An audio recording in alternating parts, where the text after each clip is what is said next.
everybody, and welcome back to Cuckoo for Books. My name is Salva, and today I'm going to be doing a what's in my suitcase video, which doesn't sound bookish at all, but we're going to try to roll with it. I saw Zoella do this video a few years back. I thought, I'm never going to do that. Like, why would I need to tell you guys what I put in my travel bag? But after my first term in the US, I was going to bring like 3 books maybe, because I said that Barnes & Noble was going to be there, and I didn't need to bring books at all. During the 4 months there, all I kept thinking about was, I really want to read this book, but no, it's back home, a million miles away. I would see it in the bookstore. If it was a sequel, I'm like, dang it, I should have brought the first book. I thought that was a good way to sort of mix the two, like a what's in my suitcase full of books. I will be showing you all of the books that I'm going to be bringing with me for my spring semester in the US. First book, Lady Midnight by Cassandra Clare. There is a second book that is coming out, so I was like, I'm gonna read this. I have to read this. I also thought it would be a good book to bring to LA because it's set in LA. That'd be cool if I could read it and be like, hey, I know that place. Hey, I live near that place. Already, can you feel the overweight charges coming my way? Because I can. The next book I'm bringing is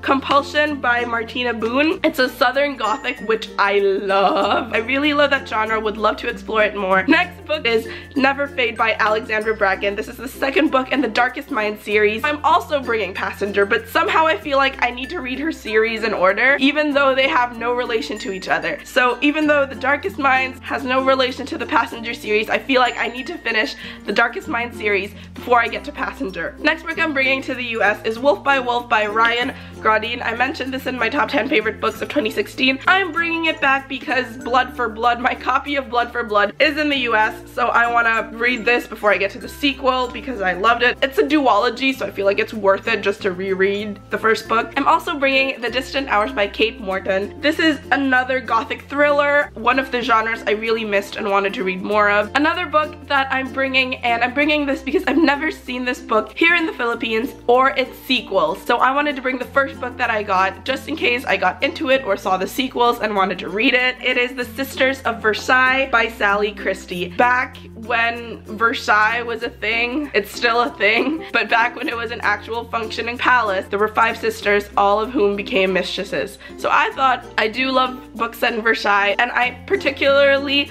am interested in this book because it's not set during Marie Antoinette's time, it's set before, which we rarely get. I feel like every time we read about Versailles and 18th century France, it's all about Marie Antoinette, and I feel like I've exhausted that topic and read so many books about it, so I just thought that this would be a breath of fresh air. I think it'd be really funny if I tried to weigh these books, but I've always been a fan of denial, and so I will not weigh it. Next book I'm bringing is Zodiac by Romina Russell. Is there a third book already out? I promised to read it before the sequel was gonna come out, and now it's the third book. It's a sci-fi book. It's set in a world where each planet represents a zodiac, and then suddenly the mysterious 13th sign is attacking everyone. I have also been itching for a good space opera book to fill the Illuminae-shaped hole in my heart. The second book is named Wandering Star. Every time I go to Barnes & Noble, it just stares at me with its beautiful cover. It just goes, you haven't read my first book,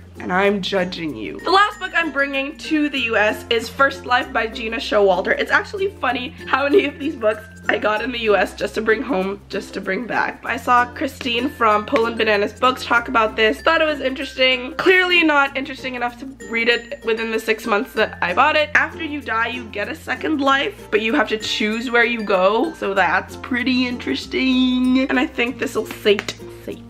Ugh, what a disgusting word, sate. Always makes me think of vampires. My craving for the sci-fi dystopian genre. That about does it for my what's in my suitcase. You can follow me on my other bookish adventures on Twitter and Instagram, both at Cuckoo for Books. Please subscribe, and I will see you guys very soon. Bye, guys.